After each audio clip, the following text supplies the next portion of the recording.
Welcome or bienvenue. Welcome once again to another live stream. This live stream is called Resilience 2.0. Stars Stephanie Mitchell-Hughes, a lady who is a trained lawyer, has been through a large number of issues, which she often refers to as hard places, which she succeeded through, and looks back on the experience she got from that. She is a TEDx talk giver, she is a prime educator, and most importantly of all, she helps and focuses on onward going mental health. But today we're talking about a topic allied to all that. An interesting topic, actually, one that we'd already started to discuss in the green room. It's about having the grace to fall apart. And now I'm gonna pretend like we never had that discussion. And I'm going to ask you the immortal question: what in the Sam Hill does that mean?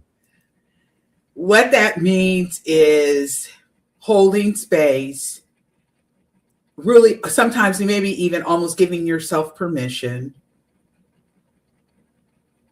Being kind enough to yourself to, when you are facing transition points, inflection points, tough spaces,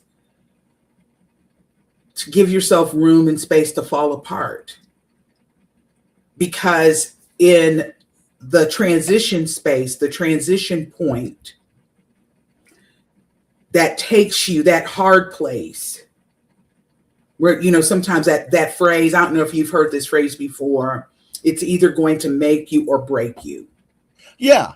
It goes along with that expression, what doesn't kill you makes you. Right. So give yourself that grace and that space to follow. Yeah, but when you have, so I'm going to be a bit mischievous. Apologies to anyone watching, but I'm going to play the devil's advocate. If you've got no option, if your future is set, this is happening next. You're in the virtual cell. You're waiting for the hangman's noose. You've got no option. You have no other option but to either hold it together or fall apart. How does falling apart or giving yourself the grace achieve anything? Well, because, see, it goes back really to the heart of the whole heart of resilience. And some of what I also talked about when I did TEDx Columbus. So, you have this hard space, a hard place where you are. And you're going through that, doing that work, overcoming, pushing forward. Your only option and the only way forward is through. Right. But in order for you, sometimes, maybe even oftentimes, when we have these major inflection points, these major transitions, there's soul work that we have to do. We've got to be pruned. We have got to fall apart and allow that experience, that hard place, to remake us so that we are prepared to go into that next chapter. It's almost akin to building the plane, flying the plane while building it. So I'll use my example. We were talking about this, okay, and the thing that led me to say the grace to fall apart. Because if you asked me, I would say that right now, I am falling apart. People who have heard us talk before, who've heard me before, that a few years ago, I lost my brother and my only sibling, and my dad died back in 2020. So it just leaves me and my mother. And my mother got really, really sick during the holiday season, and has largely been in bed for the last 6 weeks. And, she's got some other health issues. And I took her to the doctor this past Monday. And her personality, we noticed in the course of these last 6 weeks, noticed that she has periods where her personality has changed. And I have wanted to say to her, I need my feet on the ground, straightforward, common sense mother back. Where is she? Because she's my touchstone. She's my North Star. When things are kind of going left, or I'm trying to sort something out, or I find myself going in some direction that I might be off center, I'll talk to her, or I'll say, we'll have a conversation. And I can remember even as a child when growing up, and there would be things that I would do, and my mom would say, you are going out of the world backward, because what I was doing made absolutely no sense, at least to her. But I've had to face, because of all of this, the idea, the prospect of basically being alone on my own in this world, because my mother may be in some way transitioning to what would be her final phase of life. And knowing that reality, having to face that reality essentially on my own, because there's no one left who will have that experience of her being their mother. And I thought that I would share that experience with my brother, thinking, well, maybe it might all be a little bit easier. But now it's just me. And there have been moments and times throughout all of this where I just thought, you know what? I am so not that girl.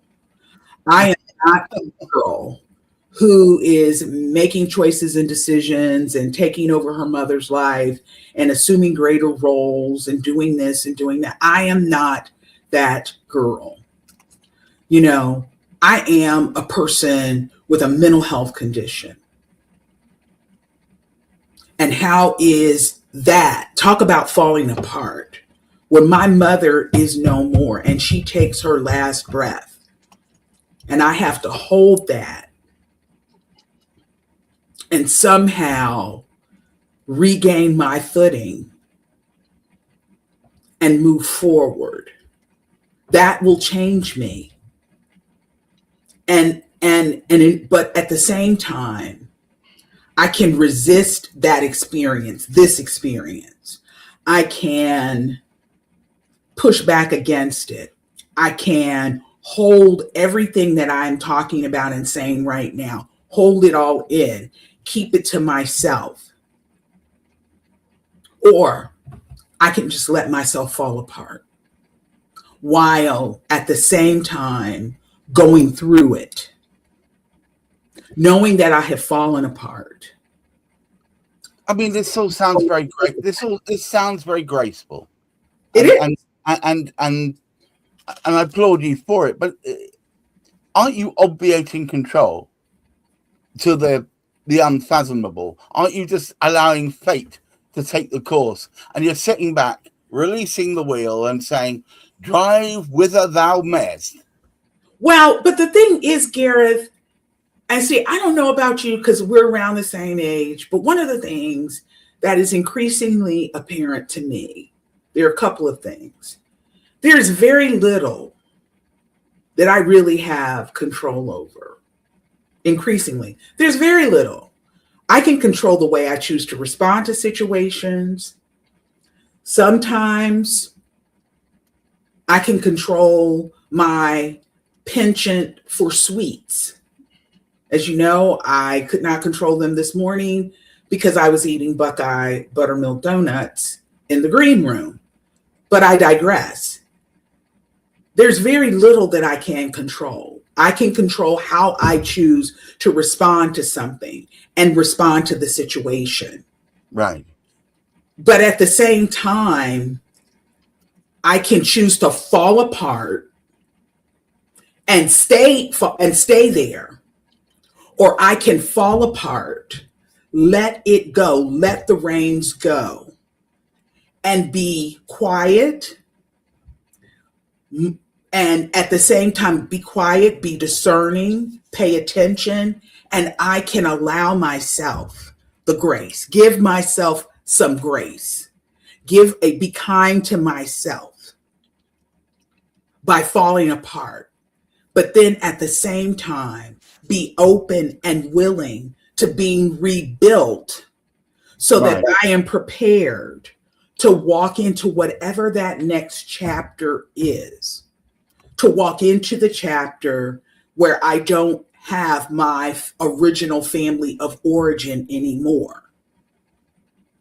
One of the things that I have heard people say when they've lost their a parent or their last parent, or maybe even their only parent, is they say that they're an orphan because they no longer have parents, and everything. I don't know that I would see myself as an orphan so much as maybe a child lost without a home base. Right. Because see, the other thing that happens when we are facing these major transition points, like the death of a loved one, it's not just the death of the loved one. It is all of the stuff that goes along with it. Both the if the whatever service is had, and then the stuff, the actual stuff, literal stuff, because you're stuck with all of their stuff and you're trying to figure out what you're going to do with it. And in the process of sorting through that, memories, baggage, everything that goes along with all the sorting and the resolving and all of the really closing the book, so to speak, on that person's life.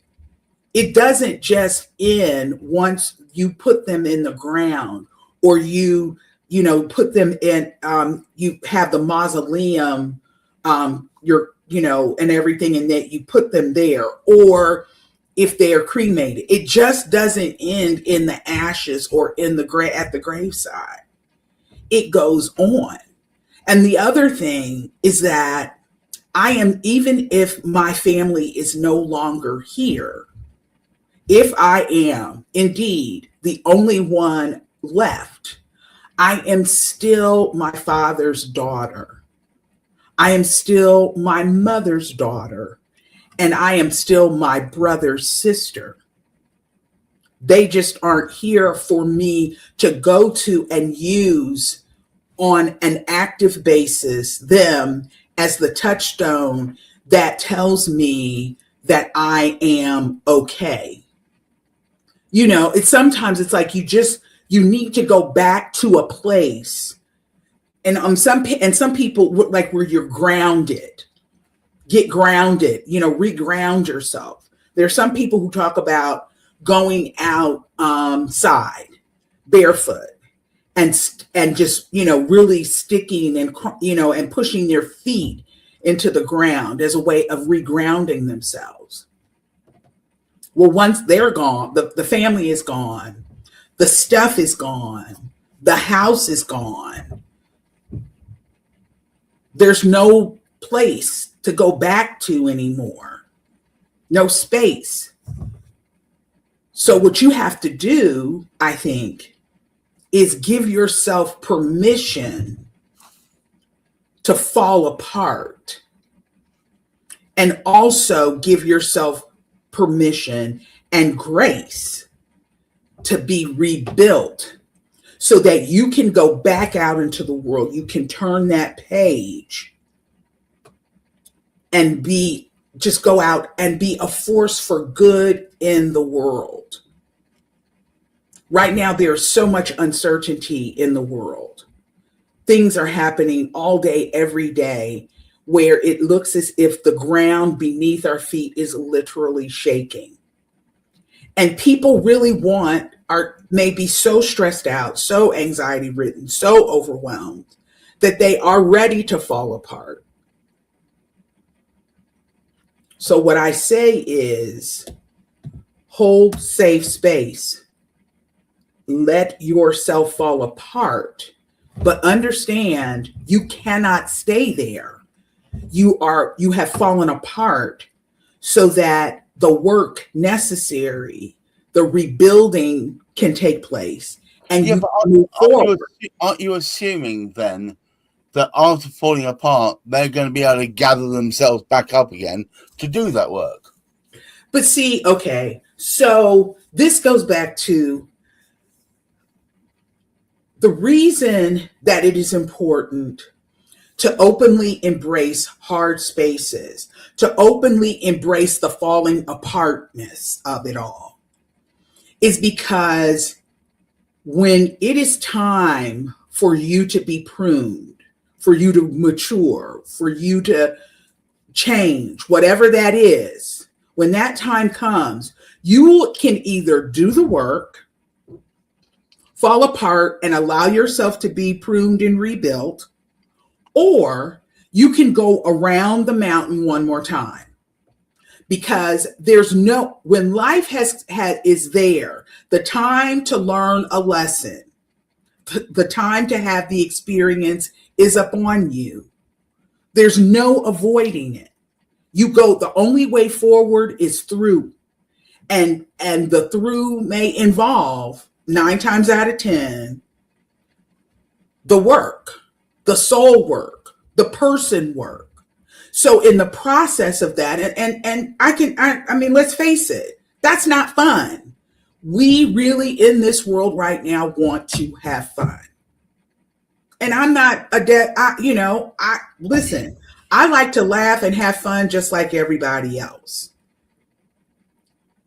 But I also know for a fact that we spend a lot of time in situations that are tough, that are hard, and we don't have any choice but to navigate that situation. So the only way forward is through. Fall apart, let this stuff go, allow yourself to be rebuilt and pruned and rebuilt, and get up and turn the chapter, turn the page. Or don't, and go around the mountain just one more time. And maybe 40 years in the wilderness later, you will get the memo. Now you're talking about my forefathers. All right, so lovely rounding on an Old Testament biblical reference there. I mean, it is true. It's true. It's like, and see, people may be like, what is she talking about? I did not, between 2000, it took me from 2006 to 2013 to figure out and understand that I was not going to move forward because I had to be pruned, because I had to do some work. And I just kept walking around the wilderness over, complaining, whining, complaining, laying out in the middle of the floor, having temper tantrums, refusing to go, folding my arms and saying, I'm not going. And it's like, no, this was the time for lessons. This was my time to fall apart. And once I understood that and I did that, I was able to turn the page and move forward. Right. That's what I'm saying. Wow. All right. So you heard it here first. There are occasions when falling about is necessary before you start the rebuild. And perhaps giving yourself the grace to be able to do so, that's the first step. I mean, listen to Stephanie. It seems to be working for her. Or to all of you out there, thank you so much for bearing with us. We have been sporadic. We're going to try and get back to a more regular schedule. Please watch out. There's a whole bunch of shorts coming out, which should be the best bits, the best snips from some of the wonderful get-togethers we've had until now. Another thing is, Stephanie and I are conspiring to have people join us on our show so that we can talk still further about how this affects in a wider community. But right. Well, and about what are some of the other changes that are coming, or do you want to wait to announce any of that? I kind of do. I kind of don't. Okay, well, we'll wait. We've got some big changes in store for everybody. There's going to be new ways that you can take on this information, ways that are outside the bounds of LinkedIn, outside the bounds of YouTube. And I think you guys should hang on tight because it's going to be good stuff. There's going to be a whole bunch of stuff around that coming. I think the ducks will all be in a row by the end of this week, by Friday. And so by Monday, I think we'll be putting out your first trailer as to what you expect. And it's going to be, if I just say there's going to be on multiple platforms, you should watch this space because it is coming. But I don't want to foreshadow it because we had a bit of a fight on anyway, but to get it all done. But we're getting there. We're getting there. It's not nothing. It's not technically impossible. It's just time and effort, and energy, and so on. But watch out. It is coming. More exciting stuff to come. Thank you so much, Stephanie, for taking the time out. And to all of you for watching, keep your feet on the ground. Keep reaching for the stars. And as ever, please try and look after your mental health. Until next time. Bye-bye. Bye.